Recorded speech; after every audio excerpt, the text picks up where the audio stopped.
Hi everyone, welcome back to the Quest podcast. Today my guest is Brynn Reinkens, who is a writer, an artist, a world traveler. She does all kinds of really cool things, and she's going to tell us all about it today.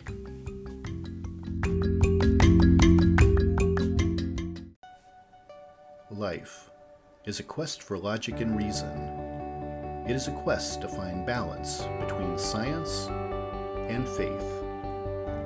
Life is a quest for knowledge and understanding. But most importantly, it's a quest for personal discovery. Whatever your quest, knowing yourself is the beginning of all wisdom. Welcome to Quest. Hi everyone, I'm your host, Todd Fischer, and welcome to Season 3 of Quest.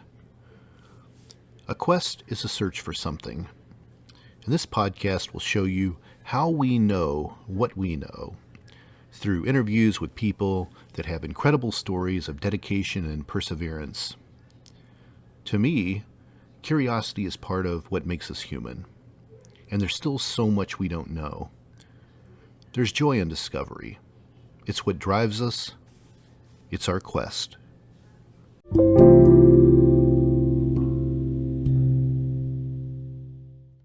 Hi, Brynn. Welcome to the Quest podcast. Hi, Todd. Thank you so much for having me today.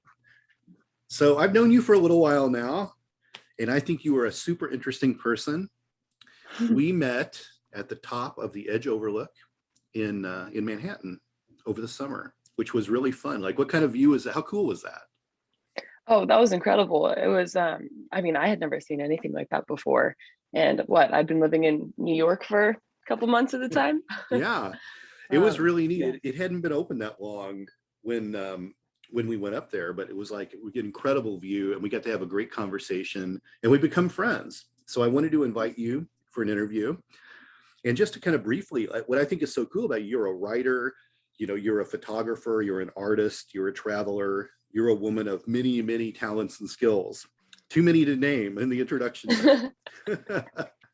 So I want to get to what made you you. So let's start with your interesting childhood in Nevada City, California. Talk about growing up. What was that like? All right. Yeah. So Nevada City, it is quite the town. It's a very small little rural town in the foothills of California. And I think from pretty much its onset after the gold rush, it kind of became this little haven for people trying to escape the suburbs or the city. And so it's kind of split down the middle between this little hippie community where in Nevada City itself, you walk out and you've got people with dreadlocks, they're smelling of patchouli oil, you look at them and you're just like, that person has reached nirvana. That's funny. Yeah. And then on the other hand, it's kind of I want to say sort of like a redneck type where somehow, even though this is, Northern California, people have like Southern accents and they live on ranches and farms. And so it's also 93% white. So we've got every type of white person. Wow. In this town. Yeah. But my parents moved here. We were living in Truckee, which is about an hour away near Lake Tahoe. And they came down here because they wanted to be around a community of people that would foster personal growth. When they were in Truckee, a lot of their friends were kind of going through divorces, and it was during the financial crisis in 2008.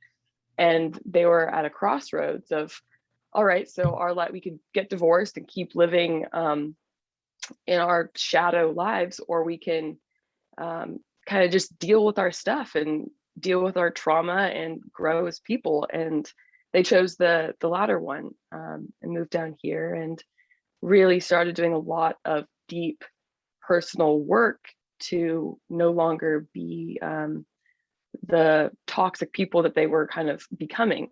And they spent 10, maybe 15 years on that path. I mean, they're still doing that stuff to this day. And what I say to people is, what was so unique about my upbringing is that I, as they were raising me, I was watching them grow up, Wow. and they were completely transparent about the whole process too.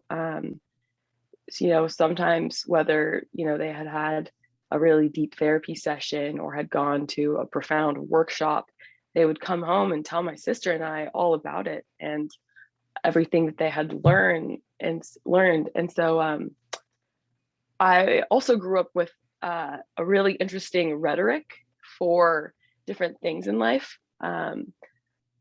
It's kind of butchering this explanation.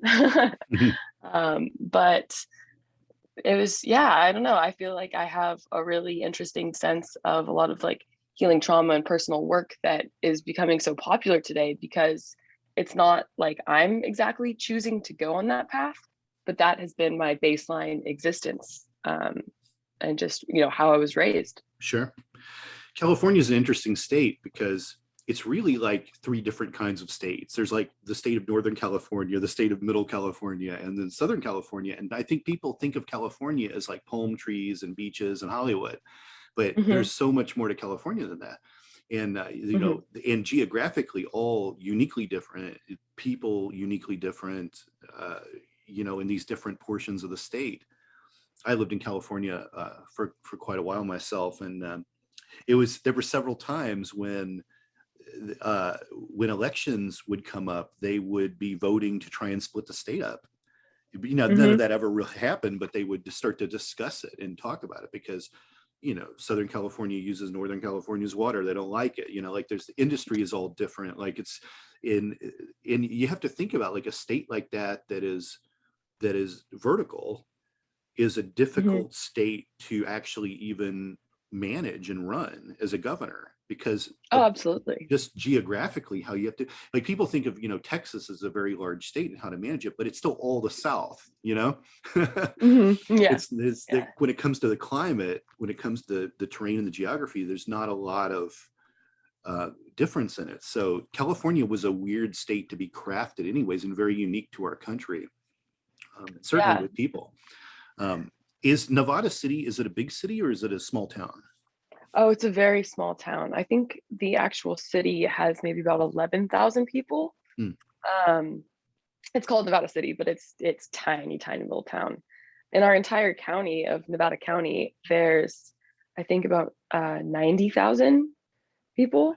Yeah. And that's spread out over a pretty big, it stretches all the way to Nevada, to the Nevada border. It's very small, very small. And tell me about your schooling. You went to college. Tell me about your college experience. Where did you go? What did you get your degree in? So I went to the University of California at Berkeley and got a degree in global studies. I was a transfer student, though. I had left high school early because the education system in this town was terrible, terrible. And I do not thrive when I'm not being challenged. And I would show up every day to high school, be like, all right, time for daycare. And so I left early and went to community college. And then in 2017, I got accepted to Cal. And their global studies program was brand new the year that I began going there. And it was because it was sort of a branch off of political economy. And they wanted to have a degree that basically aims to explain why the world is the way it is. And coming from my background with my terrible, terrible education, I had no idea why the world was the way it was. And so that was what appealed to me the most. And what was so cool about this new program was that, unlike everything that had come before it, it wasn't aiming to teach students necessarily like information. They were aiming to teach students how to find their own information and how to critically understand it. They wanted to take this multifaceted approach where you could look at any discipline and sort of cross-reference it with another discipline and see where those points connect and how that shapes the world around us. Right. yeah. So, I mean, it was amazing. It was amazing. When did you start writing? Let's see, I started writing um, in the summer of 2019 after I graduated. And it was for a small publishing firm in San Diego who they publish they publish like nonfiction educational materials that they distribute to high schools and middle schools across the country. And so they're really small books, sort of books that will be found in the library if students had to do a research project and whatnot. And for me, that was the greatest thing I could have ever stumbled upon, because I only spent 2 years at Cal, and that was not enough. By the time I graduated, I had just begun to get the hang of things academically, and so I wanted to just keep writing research papers, and that's exactly what I stumbled upon. So my first book that I wrote was called "How Has the Me Too Movement Changed Society?" And it was the second in the Me Too series that firm published. And it wasn't necessarily describing the Me Too movement itself, but sort of how society looked before that and how society looked after. Yeah. And yeah, When you were growing up in California, did you grow up spiritual or religious?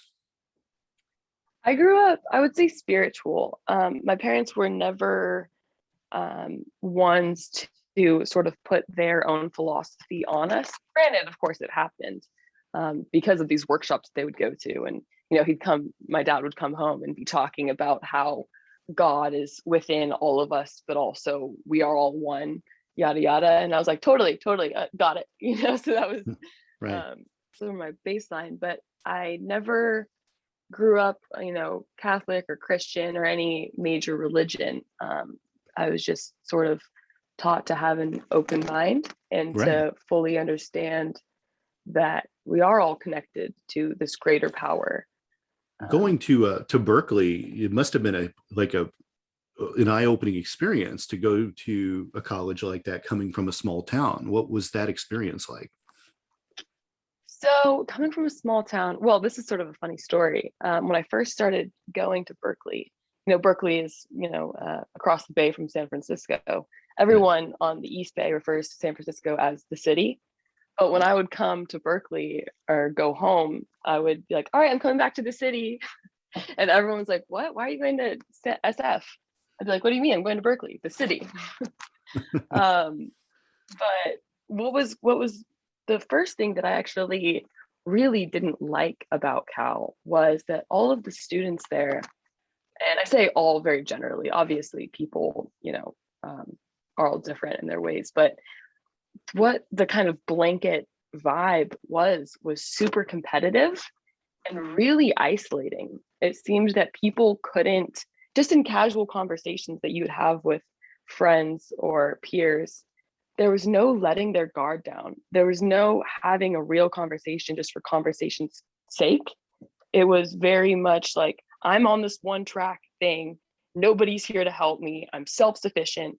And that bled over into these just really simple social situations. Hmm. And I hated it. I hated it in that regard.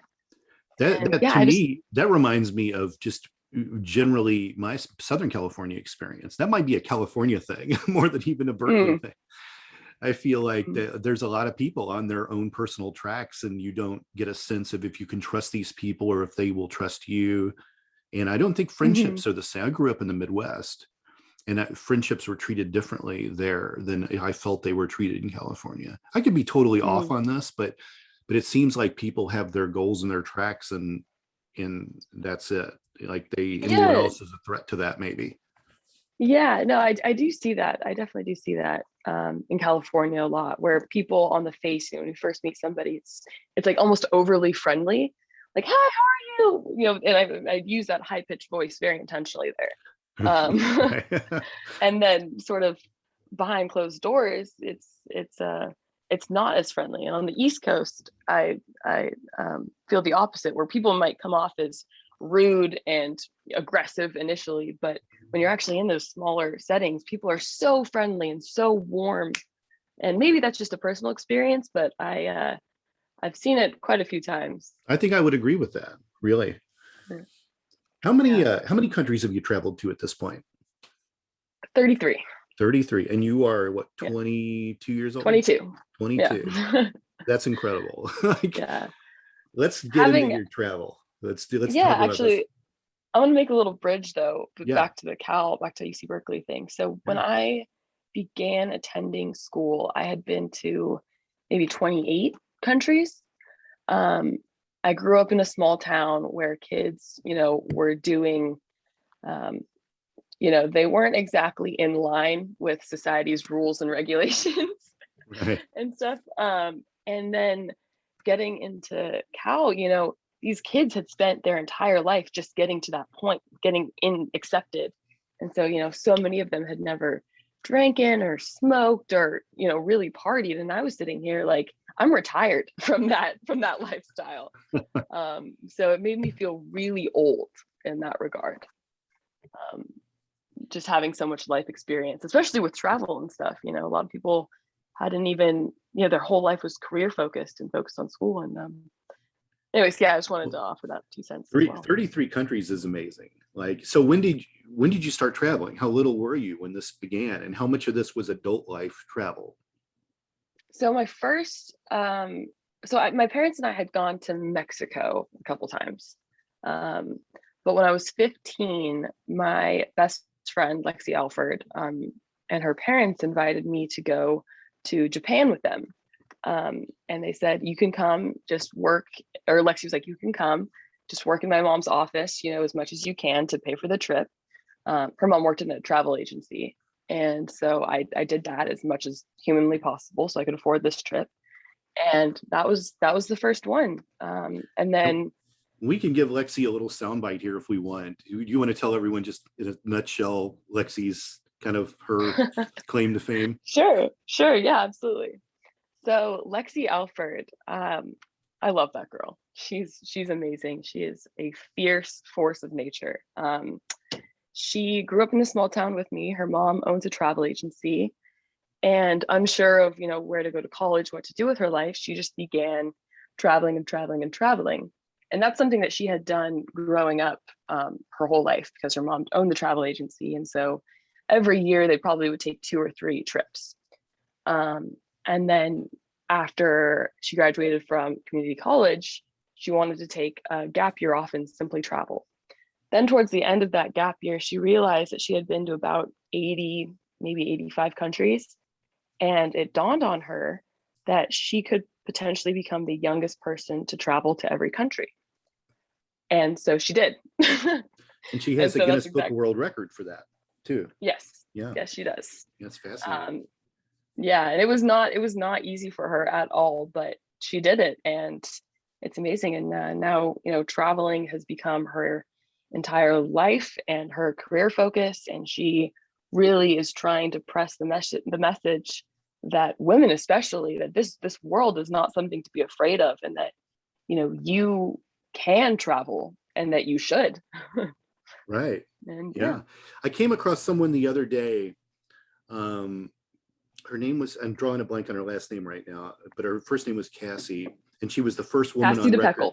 Okay, yeah, she traveled to every country in the world. And I saw her on, I can't remember if it was TEDx or a speaker's site or what. Now, not Lexi's record of the youngest, but still someone to travel to every country in the world. Like, I can't even fathom that. Like, I don't know if I have enough years left in my life to go to every country at this point, or how long that would even take a person to do.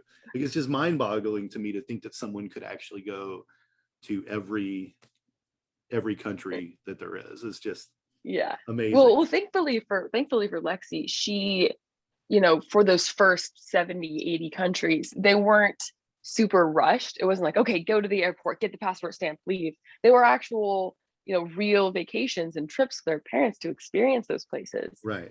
And I think that when it comes to breaking that world record, for people that don't have that background, it becomes sort of just this airport hopping situation where you're not actually experiencing the culture and the richness of these countries. You're just collecting passport stamps and evidence for Guinness. And so because that wasn't Lexi's case, I think that really sets her apart from a lot of other people that have tried to break this record. What appeals to you about traveling? Is it the sightseeing, the food, the people, the language, the culture? What is it that gets Brynn excited about going to another country, picking a destination? So there's two things. It's either culture or nature. On the cultural side, I think that growing up in this small, completely white town, I didn't understand all the ways in which people could actually be different from each other.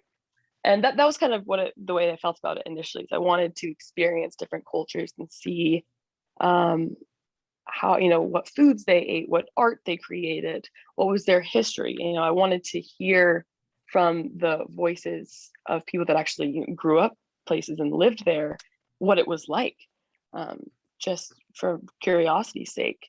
Now that's changed a little bit. And while I understand more the ways in which we're all different, I think that what appeals to me the most is finding those beautiful little parts of all of us that are actually the same.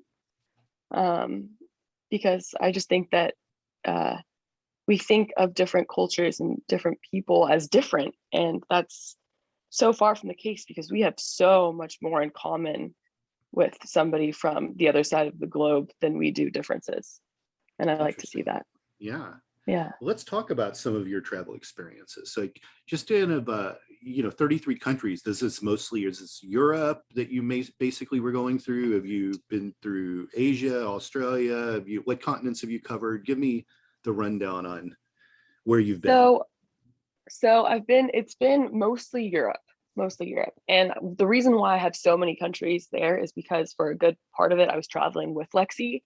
So it wasn't in-depth travel. It was a lot of just passport stamps, kind of going through airports and stuff. So sure. I've really done 3 big Europe trips. So sort of Scandinavia, and then one summer, it was my first time. I was 17 years old, and it was our first time actually traveling without parental supervision. And we did from Amsterdam, Germany, Switzerland, Italy. And then actually, it's funny, when we were in Italy, we're like, we don't really want to leave. We don't want to come home yet. And we had been gone for about a month. And so we booked tickets to Morocco. And I call my dad in Venice. And I go, hey, Dad, how's it going? How do you feel about me going to Morocco? And he was like, well, I just think that, North Africa is, it's pretty dangerous. There's a lot of political instability. I don't think it's a good idea.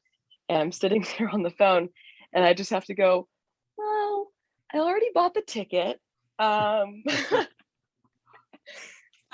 and that, just kind of a funny story. But that trip was, even to Lexi, was unlike anything we had ever done before. It was for about a month and a half. It was just pure euphoria. It was insane. It was insane. There's no other way of describing it. You mentioned nature being a part of, one of the things you enjoy going to other countries. But it must excite you to see stuff like the Eiffel Tower and see the city, see the touristy stuff, or are you resistant to that? Oh, I'm definitely not resistant to it. I think that part of the reason why I focus more on nature is that for most of the traveling that I've done, I've been pretty poor. And so, paying to go to the Vatican, like, yes, we'll do it, but it's, what are we going to sacrifice in order to do that? Sure. Just because that sort of inhibits us versus going on like very long hikes through the Swiss Alps. That's, if anything, like that's saving, a day's worth of money because we're just going to be on top of a mountain.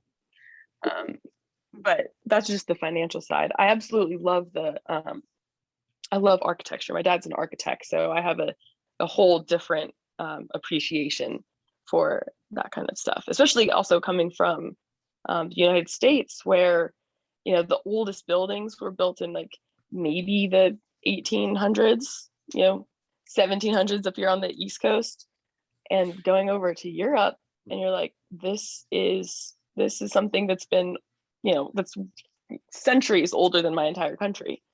I have a funny story to tell about that kind of thing. And I, many years Yeah, ago, I let's had hear a it. chance to move into one of the, like, basically the first house my family built when they immigrated from Germany. So it's this old Mm, farmhouse on some property, and in my parents had rented it for years, and finally I had the opportunity I could move into it and take it over, and and I loved it. Like, it was, I had fond memories of that when I was a boy. So I moved into this farmhouse, and it's a little over 100 years old.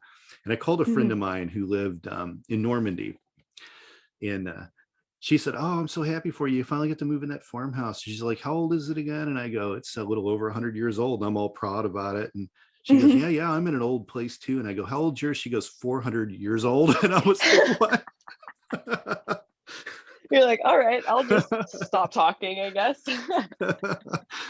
I'm like, I can't imagine a Uh, house standing after 400 years old, but she's in this 400-year-old, house in Normandy. And I was like, wow. wow, Okay. wow, that's The crazy. arrogance of Americans.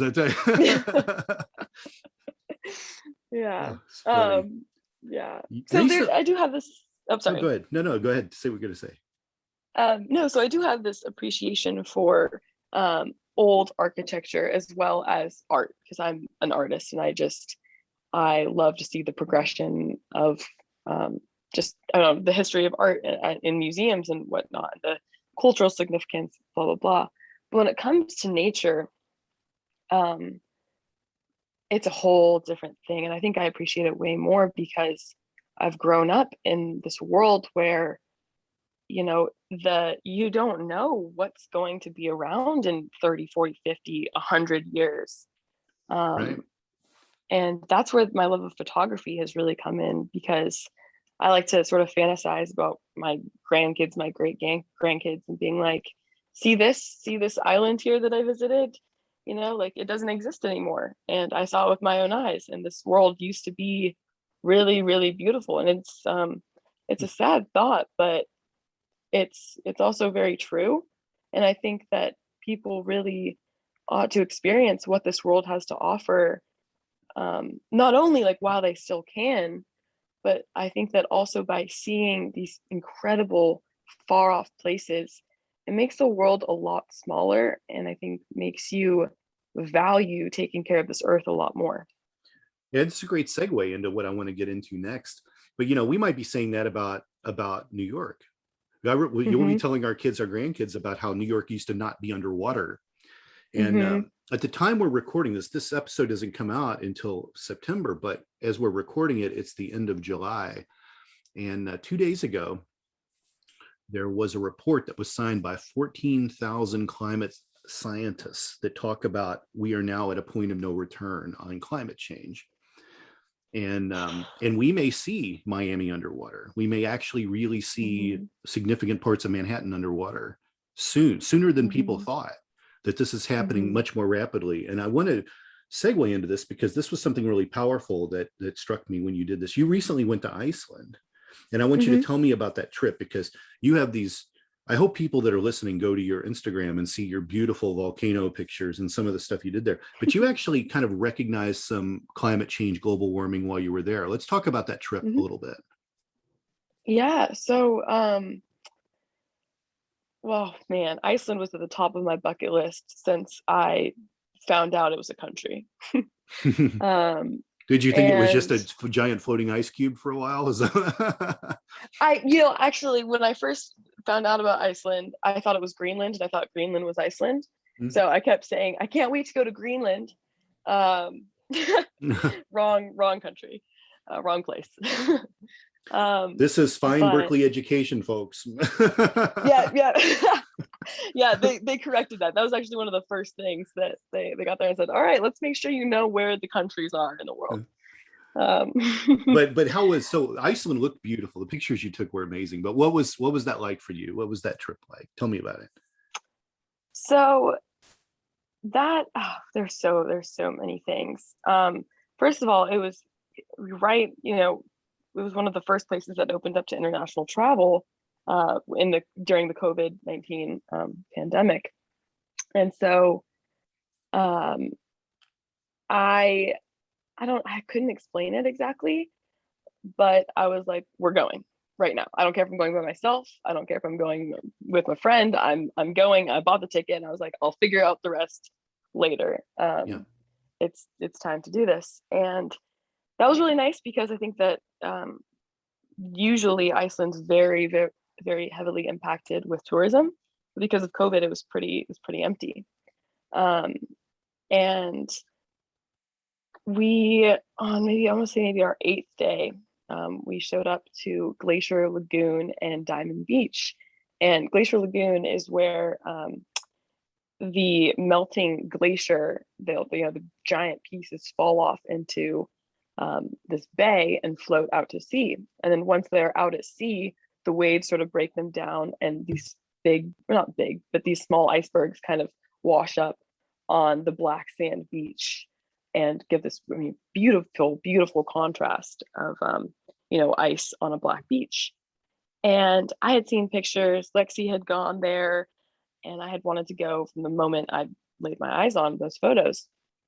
And when we got there, we showed up pretty late at night. We ended up camping right on the beach and just sleeping in our van.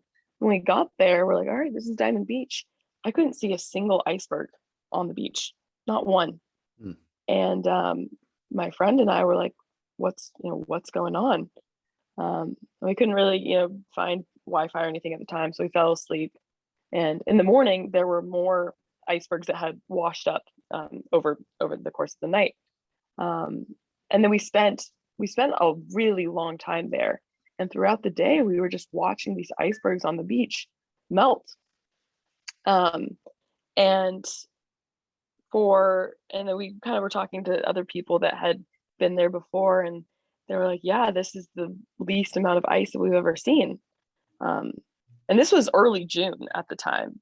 This wasn't even the middle of summer. So it was just pretty crazy to, think that one day, not only are they're not going to be icebergs on the beach here, but the glaciers are going to have all melted and there won't even be this area. In fact, actually, Glacier Lagoon and Diamond Beach itself wasn't even a thing, I think, 70 years ago, because the glaciers were actually staying frozen. They weren't melting. Wow. So it was really interesting, being in such a beautiful place, and being astonished at the beauty of it. But it was super sad also because, we were looking at, climate change happening right before our eyes, literally watching icebergs, float downstream and out into the sea rapidly. So yeah. One of the things people don't understand about this glacial melting is an iceberg in water doesn't really affect much. And, obviously we're worried about these things melting and contributing to sea level rise, but it's the ice on land that's the problem. So when you have a glacier on top of a mountain that melts and that water gets down into the ocean, that's where the problem is. The ice that's already out there floating on water isn't the problem. It's what's coming off land that's the problem.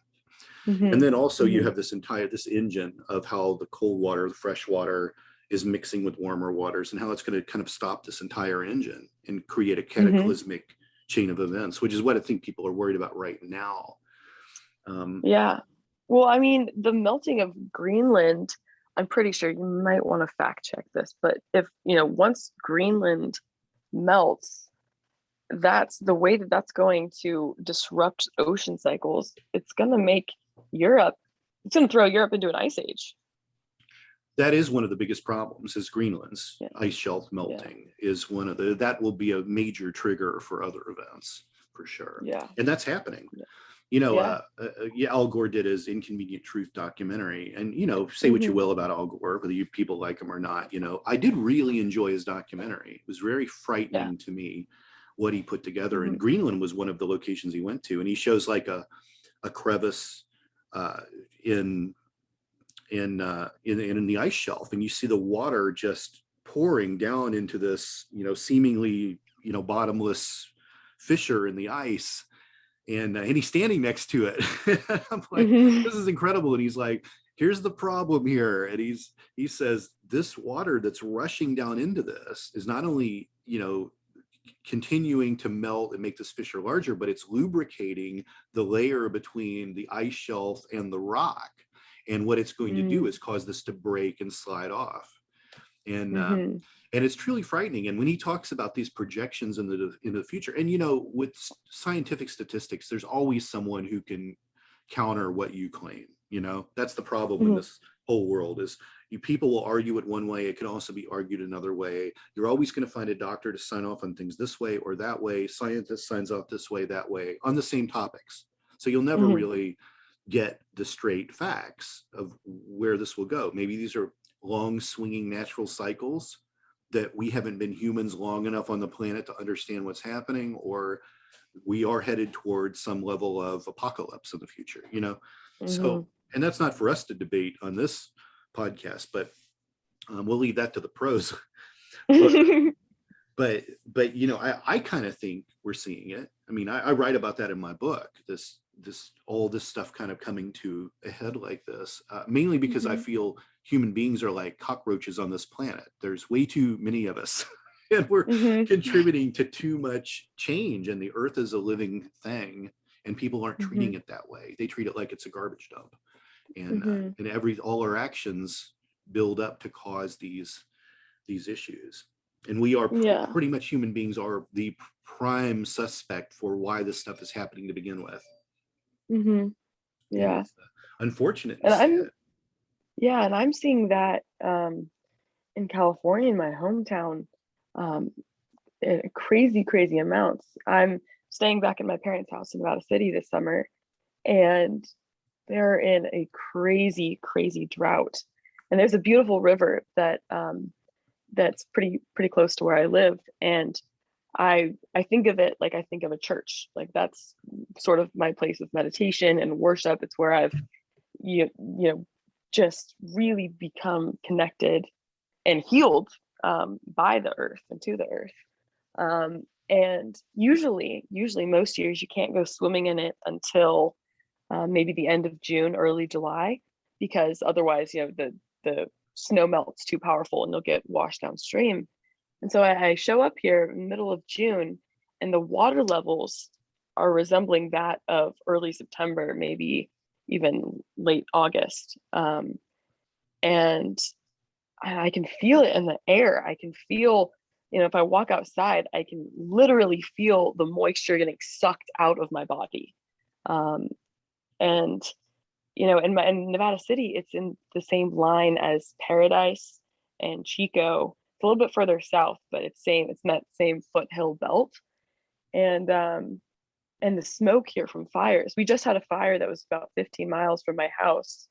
And all my friends, they talk about their fire go bags and their evacuation strategies and where they would go. My parents, they moved here wanting to build a self-sustaining kind of like homestead area. I have a garden and an orchard and sustainable water coming down and stuff. And for the past several years, my dad has been working on an emergency irrigation system that would pump water from our pool up onto the roof of our house and spray the fire so that hopefully our house would be protected. And this is the reality now. This was not the reality when I was a kid. I'm 22 years old. This wasn't a reality, 6 years ago. California has really a lot of problems. A lot of their lakes and reservoirs are dangerously low. And dangerously low. Yeah, it's crazy. Yeah. I remember someone told me once. I would go out in the Mojave Desert and all like off road and take jeeps and in four-wheelers and stuff out there and camp and I love desert camping because it's so peaceful. It's almost overwhelming to you. And I remember someone telling me one time as we're driving back, and you start to see civilization again. And this guy told me, he said, the desert just wants to reclaim all this, but we keep just pushing it back and stopping it. So there's actually literally a moment where you see sand and then green backyards, and it's like, this is the point. Like if those people quit watering their lawn, the desert would overtake their homes and it would just become, which is what you see a lot in Colorado. You'll see these beautiful, beautiful homes, these absolute mansions of properties, but their yards look like crap because that's basically the gateway to the West, and like they don't really necessarily water their lawns, so it's all that kind of rocky, sandy consistency, which is the beginning of heading toward into the desert. And so it's really interesting to see kind of the weedy plant life that grows there, and not these, because their whole culture and their way of doing things is so different. But in California, you have to have a green lawn, and it doesn't matter if there's a drought. A Hollywood celebrity will complain if they can't water their lawn. Right, which is so funny to me, because here in this town, people do have manufactured or nice gardens and stuff, but most people I found are really adamant on planting wildflowers and just the vegetation that's natural to the area, because they understand that they can't be spending all of California's water on their yard, and they want to maximize what they can, because that water does have to go to SoCal. We're right at the base of the Sierra Mountains, and there really is this sort of idea around here that this water does need to be shared. And what's really funny is when you're driving down the 5 coming towards LA or San Diego, there's all these signs of telling NorCal people to dam up the lakes so that we can send more water to the Central Valley and the farms and stuff. And what they really don't understand is that we're already sort of at capacity for that. We can't dam up any more things, because that's going to be way, way too devastating for the rest of California's ecosystem. It's pretty bizarre to witness. Yeah. I have a book coming out in the future, and I have a chapter in it about just this living planet and how people should understand how the earth works. And the thing is that nature is the earth, and nature wants to get us off of it. It does not like us right now. Maybe you can say COVID is part of that, in some way. Some people would maybe say this virus was there for a reason, to get rid of our overpopulation. But the desert wants to reclaim where it was at, and moisture wants to move from one place to another, and it will take it from one place and put it somewhere else, and it's going to do what it can to try and survive and create a different system. And if that means purging the ticks that are on it, or the fleas, or whatever we are to the earth, that's what it's going to try and do for survival. And I fully believe that this isn't necessarily something so mechanical, but rather a reaction to something that we're doing to it. Yeah, I fully think so. Recently, I've been thinking about sort of just indigenous wisdom, and how humans are really meant to be the caretakers of this planet. I was actually thinking about, I forget what tree it is, but the only way it's planted is by squirrels who accidentally hide their nuts and then can no longer find it.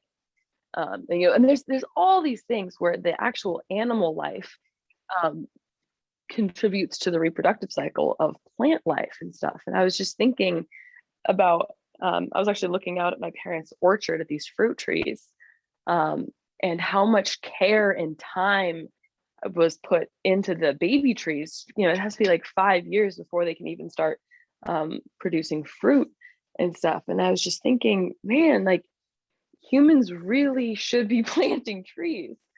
Like, how many trees have you planted in your life, Todd? I've actually planted a lot of trees. Actually, okay, good. I think I've done my part for sure. Good. But most people can't. Most people can't say that. No. There's a great organization out there that started as the Million Trees Project, which is now called the Billion Trees Project, and they're definitely doing their part to get trees in the hands of people. The problem is companies that just take all the trees but never do their diligence of replanting trees, and they just consume. There's a great line in the Matrix movies where the line is about how most mammals, most life on Earth try to adapt to their environment and contribute to it and try to help. And you were mentioning like squirrels that would plant a nut and the tree would grow, you know, that kind of thing. But that humans just want to consume everything. That's what they want to do. And that was one of the big things in that, the kind of the subplots of the Matrix movie, was how we're just kind of a virus that wants to wipe everything out, even though we should be trying to live in balance like other mammals do on the planet. Right. And I think that that's a total product of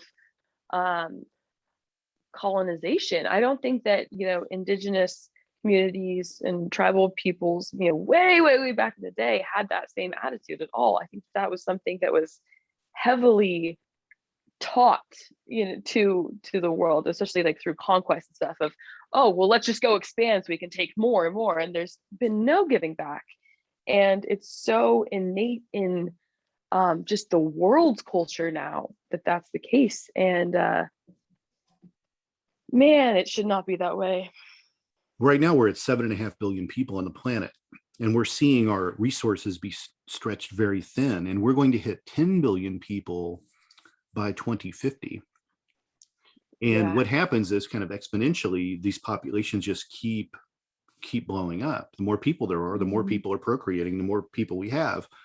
And we've stretched everything too thin. And even our infrastructures to be able to support that many humans on this planet is difficult. So even, you know, not only are we consuming natural resources, but we can't create enough new stuff, enough new technology, enough new ways to be able to handle this. And I think the hard part about this is that people don't want to address the tough questions. When I mentioned Al Gore's Inconvenient Truth documentary, what that left me with when it was over was a sense of this problem was too big, it can't be fixed. Where I think what Al Gore meant was for us to be inspired by this and want to make a change and have more things go green and recycle more and like all of this. Like, I didn't get that message. To me, the message was this problem was so enormous, it can't be fixed. So why bother? That was the message. I think a lot of people were left with that message too.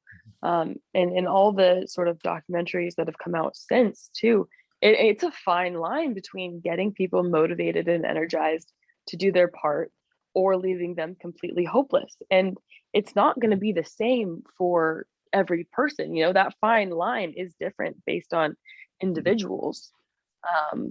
But I mean, most people that I talk to that are my age or younger have simply accepted it. I think that the majority of my friends are like, oh yeah, I'm not having kids. Like, why would I have kids? This planet isn't going to be here. You know, I don't want, like, it's irresponsible to do that. I sort of agree with that a little bit. It would be tough to want to see your child live in a hell on earth, potentially. People complain about the US policing the world, right? Well, this has been, as long as I've been alive, this has been going on. You know, we need to stay out of other countries' businesses. Why are we here? Why are we doing this? Like we're always interfering. And I get that. Like, we probably have stuck our nose into a lot of people's business that we don't need to, or created wars for resources that we didn't necessarily need to do. And the Americans have been bad in that regard. But, you know, is it right for the US to lead the climate change movement to reverse this? Do you start policing nations? Because like what Al Gore said was, you know, right now we have these issues, you know, China, people are getting motor vehicles for the first time. Like, people are driving. Now think of all the Chinese that are going to be driving cars that weren't driving cars before, and the pollution that'll come from that. The standards that these countries are willing to accept or not accept, you know, for emission standards, right? And then you look at the developing third world countries that are just getting heavy industry. They're not going to filter the pollution they put out of their smokestacks. Like, that's not going to happen in some of these places. And, you know, you're in the state of California where it's like overkill with vehicle emission standards, and like lots of things, they've always been on the cusp of environmental change way back before anyone was. But that's just one state. And I think it's funny, I've used this example before about straws being outlawed. Oh God. It took years for straws to become outlawed in one state, right? Because what happened was there were so many focus groups that were looking at this Well, what happens to the people that manufacture the straws? We don't want to put people out of work. What happens to the industry behind this? Will people accept getting a paper straw or needing to go buy a stainless steel or bamboo straw to carry with them to a restaurant? Like, they studied this forever to figure out whether they wanted to just outlaw straws that were just a small part of an overall pollution problem. Yeah. The It, tiniest part, the the tiniest part. smallest. It took forever for one state, and it doesn't even because no one else bothered with it. Mm-hmm. It's funny. It's funny when that happened. I was living in San Diego, and I was working in this little diner. And my favorite part of working this diner was making milkshakes because I could make the best milkshake. And and then they had the straw ban. And I don't know if you've ever tried to drink like a real nice thick milkshake through a paper straw, but it ruins it. I don't think that would work. Yeah, no, it's awful. It's a terrible, terrible experience all around. And so people would go across the street to Starbucks, which was still selling, plastic straws, and then come in and order a milkshake. Mm. And it was just, yeah, I mean, but yeah, you're totally right. It's just one small piece of a much broader problem. And I think that top-down legislation is the only way that things are going to actually change. And I think Europe just proposed a huge bunch of laws of stuff of trying to reduce their carbon emissions, I think in half by 2030. And so we'll see, we'll stay posted on whether or not those are accepted and stuff. But like, because you cannot rely on the consumer, especially when we've been so conditioned to live our lives based on self-interest. It's not, you don't go and buy a straw or something with a straw and think, like, how is this good for the planet? Is it good for me? Blah, blah, blah. You just think, I don't want to have a soggy straw in my milkshake, Yeah. and versus if it was top-down legislation and they weren't even produced in the first place, and you take away that choice of the consumer, then they're not going to think about it. They're just going to be like, okay, this is how it is. And I don't even know if I believe in that, what you're saying. I actually have a much more grim outlook for this. And really, explain. Well, I think that, and I think this is a fundamental thing with human beings all around the globe, no matter where you're at. You will not make a change in the way you live or the things you do, your ideals, until you're faced with a cataclysmic end in front of you and you can see it. And I think we see that for the first time with COVID. We actually scared people into their homes over the threat of you could get this invisible airborne virus that will kill you. And people stayed in their homes for nearly a year. When Times Square is empty of people, you have done it, right? And you might call this top down, but because there was an order that was made for people to quarantine, right? But I don't look at it that way. I think people were actually looking death in the face of this mysterious invisible killer. Yeah. And they were like, screw this, I'm staying in. I don't even know if it was necessarily listening to the leadership as much as they were seeing it firsthand in front of them. And I think the day the tsunami of water comes in and doesn't leave Miami, or you see buildings crumbling as a result of whatever's going on down there or whatever, when people start to see it, that's when they'll start to make the change. It's good. They're going to have to see something bigger, because right now they're like, yeah, some icebergs are melting. All right. Like, okay, well, so, how's this going to make it do? I don't see anything. I don't see a problem, Right. And so this is what I was saying about traveling and seeing the nature and stuff and making the world seem smaller is, people that say they've never been to California. Okay. And, they might get some smoke in the air on the East Coast, big whoop, they have pollution plenty. But for people that have either grown up in California or have traveled to a beautiful place and had some sort of personal connection, once they see that has burnt down, it puts it in their face. Yeah. It's no longer that this is a problem on the other side of the country. It's like this place that you have that personal connection to is no more. Yeah. And I think that's the biggest issue that we're facing right now is that, because we've seen these cataclysmic disasters happen, But until it's actually affecting like you and your life and something about your experience, you're not gonna want to do shit. Right.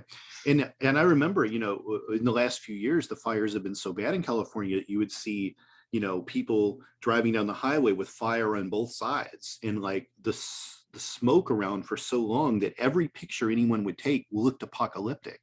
And when you see that, what you see is what you get. You are viewing an apocalypse in a way. And that's just one small little portion of the earth that you're seeing that happen in. What's going to happen when we get to that point of no return where we start to see excessive droughts, fires, flooding all over the world?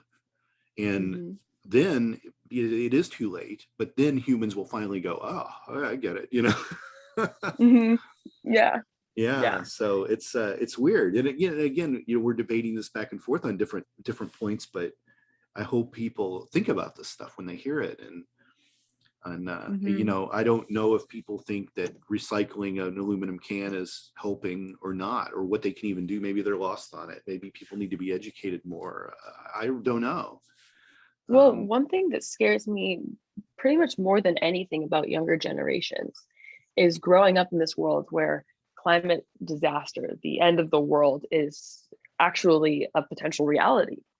And what I see so often is people going, oh yeah, that sucks, you know, like better enjoy this life while I can. There was this period of time, and I think in the early 2000s and even today, where people really wanted to take action and help. But what I'm seeing is a really scary decline in that, of sort of just acceptance. Yeah, for sure. Yeah. You know, as we move toward like the end of the podcast here, I do want to ask you a couple. You've written about a lot of different compelling topics, and I kind of know I don't think we can say on this episode what you're writing now or what's coming out. Maybe we shouldn't, but you write on a lot of interesting stuff. But I'm curious, if you were able to eliminate only one problem that the world is facing right now, what would it be? If you could make it magically vanish, what is it? Is something, you know, on a localized level, like the Me Too movement? Is something on a global level, like climate change? What would you make vanish if you could make it vanish? Okay, so that's a really question. And I'm torn between just carbon emissions, period, just putting a hard stop on carbon emissions. And vanish is a hard word, because if you didn't say vanish, you said something else. I'm not sure what it would be. I might say capitalism Okay. itself. Yeah.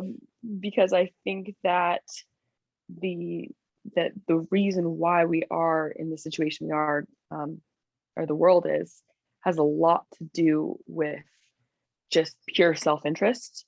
Yeah. Well, that would be the root. And I think really, capitalism. Yeah. That's interesting. Yeah. Good answer. I did go to Berkeley, so I think I'm required by law to say capitalism. Right, exactly. Technically, you shouldn't even be doing this podcast with me. It's probably exactly. That's why we get along so well, Brynn, is our completely different attitudes and looking at things. We're able to meet in the middle somewhere, I think. That's my favorite thing. I think more people need to figure out how to meet in the middle, or at least have the conversations without Exactly. I was just about to say that people need to start talking. That's what people aren't doing. And but that starts, I think podcasts are more popular than ever now. Podcasts have been around a long time. They really stepped up during COVID. People needed to, you know, hear other people talk and be able to get through what they're going through by listening to other people and be inspired by stuff. And I think the first part is you listen, and then eventually you're going to talk. That's the way it is. You know, that's how it is when you're a baby. You hear stuff, and then later on you start talking. And I think if you hear the points, you hear the things, and you put together enough data in your mind, you can finally talk about it. And then that's what begins the communication process of people talking about things, solving problems, and figuring stuff out. Yeah. Well, Brynn, how can people find you out there in the interwebs? Where are you at? How can people see your Iceland photos and other things? Yeah, so they can see it on my website at brynreinkens.com, which is BRYNNREINKENS. I'm also on most social media platforms. On Instagram, it's because it's Brynn. Same with TikTok. And yeah. Where are you going to next? Can you tell us? Well, I have an opportunity to go to France this summer, but I haven't fully committed to that yet. I'm not sure where exactly I will be. But I'll probably either LA or New York. In a perfect world, what's on your bucket list to still want to hit? The most important place you haven't gone to yet, what would it be? Probably New Zealand. New Zealand, yeah. Mm-hmm. Well, hopefully they open up allowing people to go to New Zealand, because they're probably one of the strictest countries there is right now. For COVID. But Brynn, it was a pleasure to talk to you, and definitely come back to the show again and talk to us in the future. Yeah, it was so good talking with you, Todd. Thank you so much. Have a good day. You too. Bye-bye.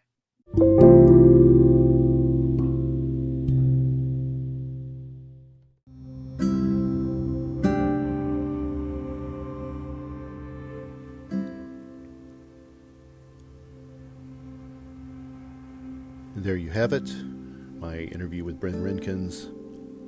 I hope you enjoyed it. I'll see you next time on Quest.